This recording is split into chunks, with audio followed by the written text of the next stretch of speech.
The long road home seemed to go on and on. The road continued to stretch in front of the vehicle endlessly.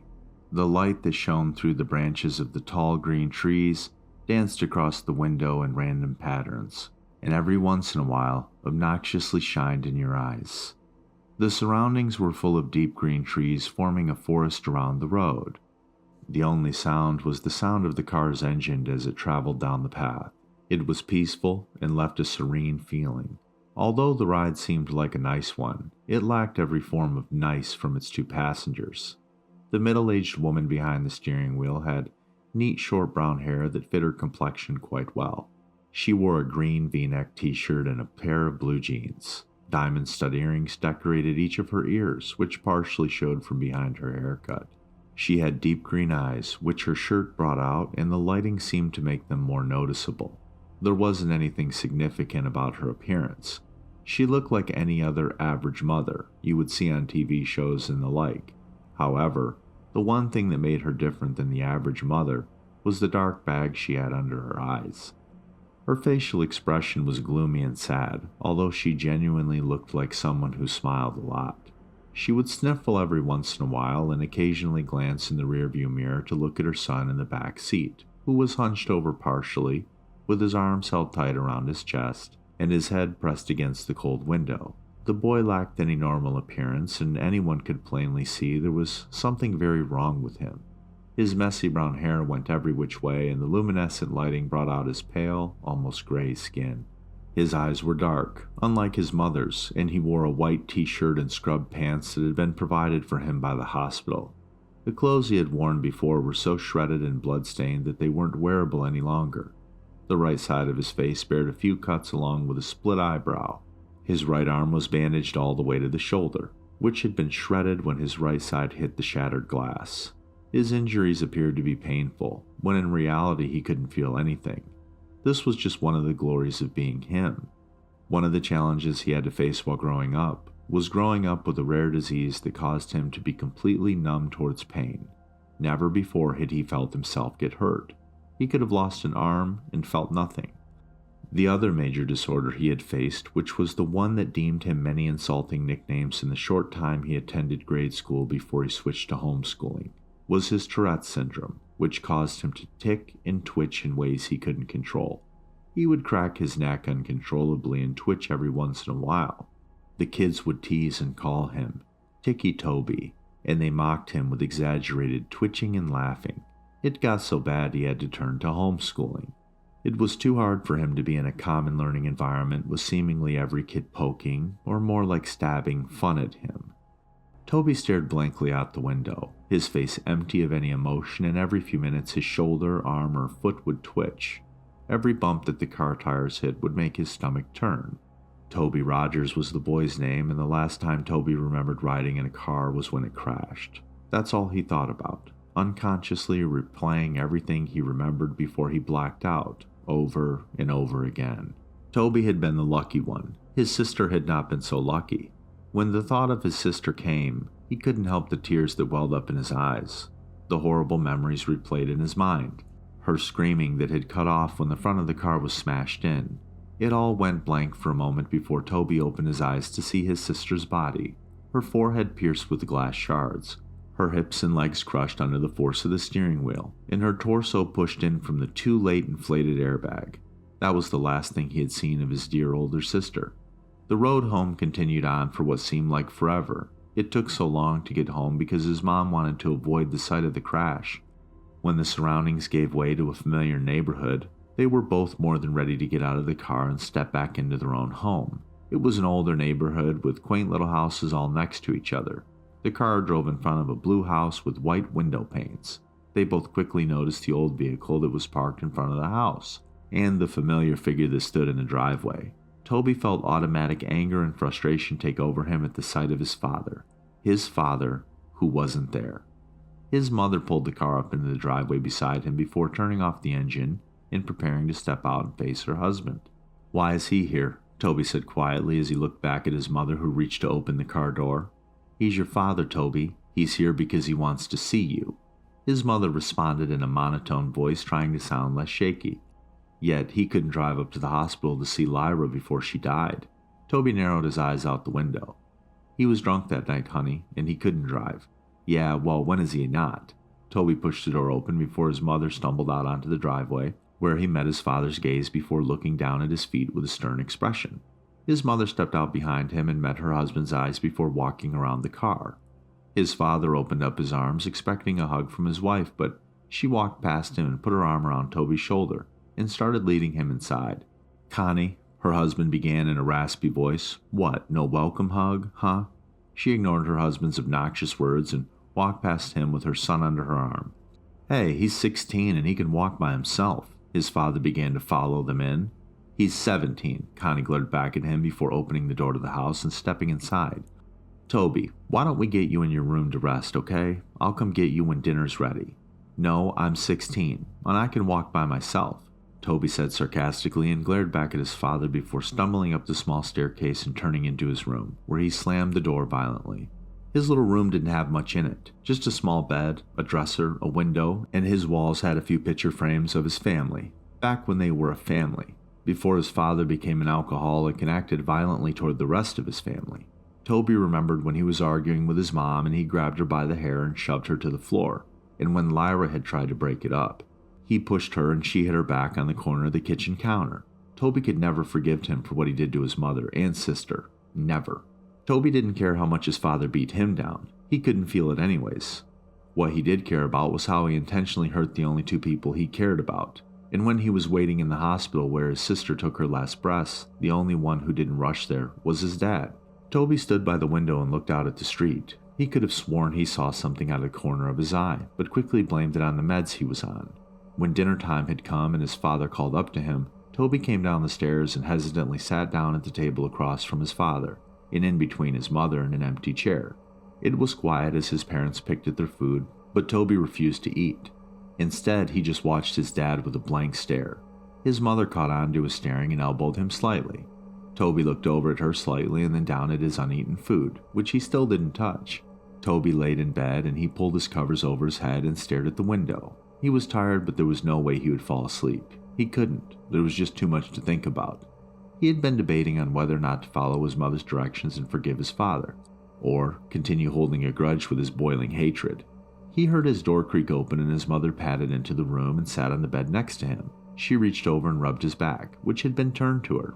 I know it's hard, Toby. Trust me, I understand, but I promise you it will get better, she said softly. When is he going to leave? Toby said with an innocent tone in his shaky voice. Connie let her gaze fall down to her feet. I don't know, honey. He's staying as far as I know, she replied. Toby didn't respond. He just continued to look forward at the wall, holding his damaged arm near his chest. After a few moments of silence, his mother sighed before she leaned in to kiss his cheek and stood up to walk out of the room. Good night, she said as she closed the door.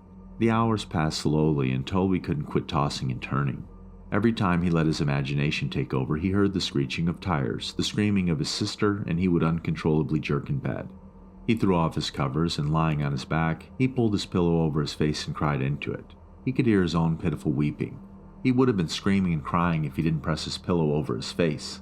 After a few seconds, he threw the pillow off his face and sat up, hunched over, holding his head and breathing roughly, tears streaming from his eyes. He couldn't help but cry. He tried to keep it in, but he couldn't stop the whining and whimpering as he sat there shaking.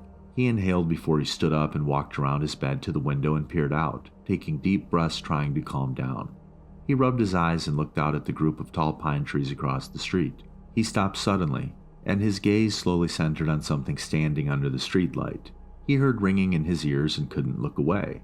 The figure stood beside the streetlight, about 2 feet shorter than it did, long arms draped at its sides as it stared up at him with non-existing eyes. The figure had no facial features to speak of.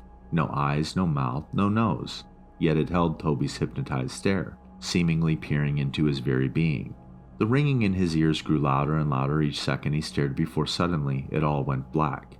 The next morning Toby woke in his bed. He felt different. He wasn't tired at all, and when he consciously woke up, it felt like he had been lying there awake for hours. He had no thoughts flowing through his mind. He sat up slowly and stumbled over to the wall, but when he stood, he automatically felt dizzy. He stumbled to the doorway and walked down the stairs. His parents were sitting at the table. His father was tuned in to the small TV that sat on the countertop, and his mother was reading the newspaper. She quickly looked over when she felt Toby's presence looming behind her. "Well, good morning, sleepyhead. You've been sleeping forever." She greeted him with a hesitant smile. Toby looked over at the clock and noticed that it was 12:30 p.m. "I made you breakfast, but it got cold. I was going to wake you up, but I felt you needed to sleep." Her expression fell from happy to worried as her son resisted responding to her. "Are you all right?" she said. Toby stumbled over and sat by his father. He felt as if he was on idle and had no control over his actions. He was seeing everything he did, but it didn't register in his brain properly. He reached out to his father's arm, but his hand ended up getting slapped. His father turned to him abruptly and pushed his chair over with his foot. "Don't touch me, boy," he yelled. His mother then stood up. "All right, knock that off. That is the last thing we need," she said. The days went by and the things continued on as they were. Connie spent most of her time cleaning the house, and her rude husband spent most of his time ordering her around. It was just like how it used to be before the crash. Toby never really left his room. He would sit by his bed and tremble. His mind would wander, but his thoughts changed too fast to be remembered. He would pace around his small room like a caged animal or stare out the window. The unhealthy cycle continued. Connie continued to be pushed around by her husband, being way too submissive to him, and Toby remained in his room. Before he could think twice, he would begin to chew on his hands, tearing the flesh from his fingers. He would gnaw his hands until they bled. When his mother walked in on him while he was doing so, she reacted horribly. She rushed him downstairs and grabbed the first aid kit, wrapping his hands in bandages. Afterward, she demanded that he wouldn't leave her side again. Toby then isolated himself so much that he grew to hate being around others. His memory grew glitchy as well. He'd start missing memories of minutes, hours, then days, and so on. He would begin talking nonsense about things completely unrelated to the conversations he would have. He'd go off about seeing things, sharks in the sink as he washed the dishes, hearing crickets in his pillows, and seeing ghosts outside his bedroom window. His mother grew so anxious about his mental health that she decided it would be good for him to talk to a professional about what he was feeling. Connie walked Toby into a building, holding his hand and guiding him in. She walked him up to the front desk and began talking to the lady who sat behind it. "Mrs. Rogers?" the lady asked. "Yeah, that's me," Connie nodded. "We're here to see Dr. Oliver. I'm here with Toby Rogers," she said. "Ah, yes, right this way." The lady stood and led them down a long hallway. Toby looked at the framed artwork down the halls and tuned into the sound of the lady's high heels on the hardwood floor. She opened the door to a room with a table and 2 chairs. "If we can get him to sit in here for a few minutes, I'll get the doctor." She smiled and held the door open. Toby stumbled into the room and sat down at the table. He looked over at his mother and the lady before the door slowly shut behind them. He looked around the room before he held up his tightly bandaged hands and began to bite at the bandages to unwrap his hands. But he was interrupted as the door swung open and a young woman in a black spotted dress with light blonde hair stepped in, holding a clipboard and a pen. "Toby?" she asked with a smile. Toby looked up at her and nodded. "Nice to meet you, Toby. My name is Dr. Oliver." She put her hand out for him to shake, but hesitantly pulled away when she noticed his bandaged hands. "Oh," she smiled nervously before clearing her throat and sitting in the chair across the table from him. "So I'm going to ask you a few questions. Try to answer them as honestly as possible, okay?" She placed her clipboard down on the table. Toby nodded slowly and held his restrained hands in his lap. "How old are you, Toby?" she said. 17, he responded quietly. She wrote that down on the paper that was clipped to the clipboard. "And what is your full name?" "Toby Aaron Rogers." "Okay, what is your birthday?" "April 28th. "Who is in your immediate family?" Toby paused for a minute before answering her question. "My mom, my dad, and..." He stopped. My sister." "I heard about your sister, dear. I'm really sorry." Her expression faded into a sad, pity-filled look. Toby nodded. "Do you remember anything from the crash, Toby?" she asked. Toby looked away from her. His mind went blank for a moment. He looked down at his lap, and in the surrounding area he heard a faint ringing sound. His eyes widened and he froze in place. "Toby," the doctor asked. "Toby, are you listening?" Toby felt a shiver go down his spine until he froze once again and slowly looked over out the little window through the door, where he saw it. A dark, featureless figure, peering in at him. He stared, eyes widened, the ringing growing louder and louder until suddenly the loud voice of the counselor broke his trance. "Toby!" she yelled. Toby jumped and fell sideways out of his chair and backed up into the corner. Dr. Oliver then stood up, holding her clipboard to her chest, a surprised look in her eyes. Toby met her eyes again, his breath hitching as he twitched. That night, Toby lay in bed. His eyes were dazed as he stared straight up at the ceiling. He could feel himself begin to doze off when he heard the scattering of footsteps down his hallway. He sat up and looked towards the doorway, his door wide open. There was no light, everything was lit by the luminescent blue glow of the moon through his window, leaving a cold lighting. He stood up and slowly made his way toward the doorway when suddenly the door, which previously was wide open, slammed in his face. He gasped and fell back. He was out of breath when he hit the ground and he began breathing heavily, his eyes wide open. He waited for a few seconds before getting back on his feet. He reached out and grasped the cold door handle with his bandaged hand and creaked it open. He looked out into the dark hallway and tiptoed out of his room. The window at the end of the hallway lit up the darkness with blue moonlight as he padded his way down. He could hear footsteps rustling around him, and faint giggling, followed by the pitter-patter of small feet, which sounded like a child had run in front of him, giggling and running around. The hallway was a lot longer than he remembered. It seemed endless, like the ride home from the hospital. He heard the door creak in front of him. "Mom," he called out in a shaky voice. Suddenly, a door slammed behind him and he jumped and turned around. He heard a long, eerie groan that sounded like a croak right in his ear. He turned around as fast as he could and was suddenly face to face with none other than his dead sister. Her eyes were clouded white, her skin pale, the right side of her jaw dangling there by tissue and muscle, glass protruding from her forehead, black blood leaking down her face, her blonde hair pulled up in a ponytail as it always was, and she was wearing her gray t-shirt and athletic shorts, which were dirty and spotted with blood. Her legs were bent in ways they shouldn't be. She stood, emitting a long croaking noise, only an inch away from Toby's face. Toby yelped and fell backwards. He started to crawl backwards away from her, but he was unable to break the eye contact he held with her blank, dead eyes. He dragged himself backwards until he backed up into something. Then he stopped for a second. Everything was dead silent except for his heavy breathing and crying. He slowly looked up to meet the blank face of a tall, dark figure, the same figure that stood over him now.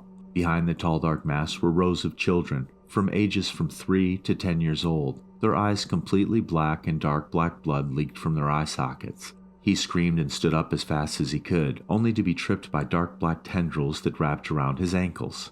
He fell straight onto his stomach and got the wind knocked out of him. He tried to scream, but he couldn't make out a sound.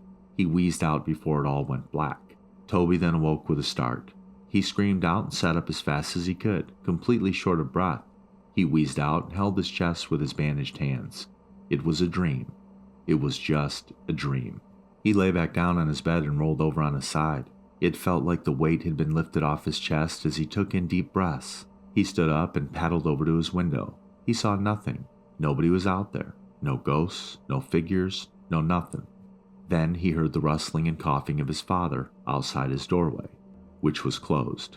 He walked over to it and opened it. Looking out into the hallway once again, he paddled down the hallway and into the kitchen where he found his dad standing and having a smoke in their living room. Toby waited for a second and watched him from around the corner before a burning feeling started deep in his chest. Deep, boiling anger overtook him. He heard the little imaginary voices in his head now. "Do it, do it, do it," they chanted. He turned away and held his arms. He felt like he actually had control over himself now, unlike he did for the past few weeks since he got home from the hospital. He actually had complete thoughts for just moments before the chanting of the little voices in his head clouded them. Kill him. He wasn't there. He was never going to be there. Kill him now. They continued on. Toby trembled. No, he can't do that. What was he going crazy? Kill his dad right here in the middle of the living room? He can't. He hated his father, but there was no way he was going to kill him. That was it. The last thought he had before he fell into an idle state once again. The influence of the voices in his head was too much. He began to silently walk up behind his father and reached over the counter to the knife in the case. He gripped it in his hand and he felt the sensation take over his chest, and he let out a snicker. Ha ha ha ha ha ha ha ha ha. He began laughing so hard he had to gasp for his breath. His father turned around abruptly before he felt a brute force shove him to the floor. He grunted as the air was knocked out of him. "What?" he yelled as he looked up at the boy who stood over him, grasping the kitchen knife in his hand.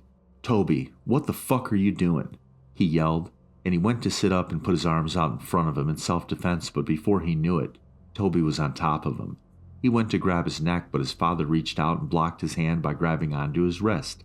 "Stop, you need to get off of me, you little motherfucker," he yelled again. He was shouting now, and with his other hand, he threw an off-center punch towards Toby's shoulder, but he didn't stop. The look in Toby's eyes was not sane. It looked as if a demon had taken control of him. He yelled back and went to stab the knife into his father's chest, but his father blocked him and grabbed onto his wrist once again. He then shoved him back, but Toby kicked his feet out in front of him and landed a hard blow straight to his father's face. His father recoiled and pulled his arms away to cuff his face, but Toby got back up, and then he drove the knife straight into his shoulder. His father let out a loud cry and went to pull the knife out, but before he could, Toby landed another fist right into his face again. He began to pound his fists into his head, laughing and wheezing. He cracked his neck and then grabbed the knife and ripped it out of his father's shoulder. Then he drove it deep into his dad's chest and repeatedly stabbed him into his torso, blood spilling out and getting splattered everywhere. He didn't stop until his father's body went still. He threw the knife over to the side and leaned over to his body, coughing and panting. He stared at his father's smashed-in face and sat there twitching until a loud scream broke the silence. He looked over to see his mother standing a few feet away, covering her mouth, tears streaming down her face. "Toby," she screamed. "Why did you do that?" she cried. "Why? How on God's green earth could you have done something like this?" Toby stood up and began to back away from his father's bloody corpse. He began to go backwards towards the kitchen. He looked down at the blood-soaked bandages on his hands and looked up at his mother one last time before he turned and ran out of the house. He ran into the garage and slammed his hand against the control panel on the wall and pushed the button to open the garage door. Before he ran out, he noticed his father's hatchets, which had been hanging on the tool rack above a table full of jars filled to the brim with old rusted nails and screws. One of the hatchets was new. It had a bright orange handle and a shiny blade, and the other was old with a wooden handle and an old, dull blade. He grabbed both and looked down at the table and saw a box of matches, and under the table was a red gasoline tank. He held both of the hatchets in one hand and grabbed the matches and gasoline in the other before running out of the garage, down the driveway and up the street. As he approached the streetlight that he could see out of his bedroom window, he heard police sirens in the distance. He turned around and the red and blue flashing lights came rushing into his view. Toby stood for a second before he pulled open the cap on the gasoline tank and ran down the street, spilling gasoline all over the street after him. He turned and ran into the trees. He poured the last bit of gasoline out before he reached into his pocket and pulled out a match. He struck it against the box and immediately dropped it. In an instant, flames burst around him. The fire caught on the trees and the bushes around him, and before he knew it, he was surrounded by it. The silhouettes of police cars were visible through the flames as he backed away into the forest around him. He looked around, but his vision was blurred now, and his heart was pounding. And then he closed his eyes for a moment. This was it. This was the end. Then, Toby felt a hand on his shoulder. He opened his eyes and looked over to see a large white hand with long bony fingers resting on his shoulder. He followed the arm that was attached to the hand up to a dark, towering figure. It appeared to be wearing a dark black suit, and its face was completely blank. It towered over Toby's small frame as it looked down on him. Tendrils reached out from its back. Before Toby knew it, his vision blurred and he heard the sound of ringing in his ears. And then everything went blank. And that was it. That was the end. That was how Toby Rogers died. A few weeks later, Connie sat in her sister's kitchen. Her sister, Lori, sat next to her drinking a cup of coffee. About 3 weeks ago, Connie lost her husband and her son, and a few weeks before that, she had lost her daughter to a car crash. Since then, she moved in with her sister. The police were keeping her busy. They had just finished cleaning up the case, and the story had been released to the press 2 weeks ago. And now, the focus of the world seemed to have completely shifted to other news stories.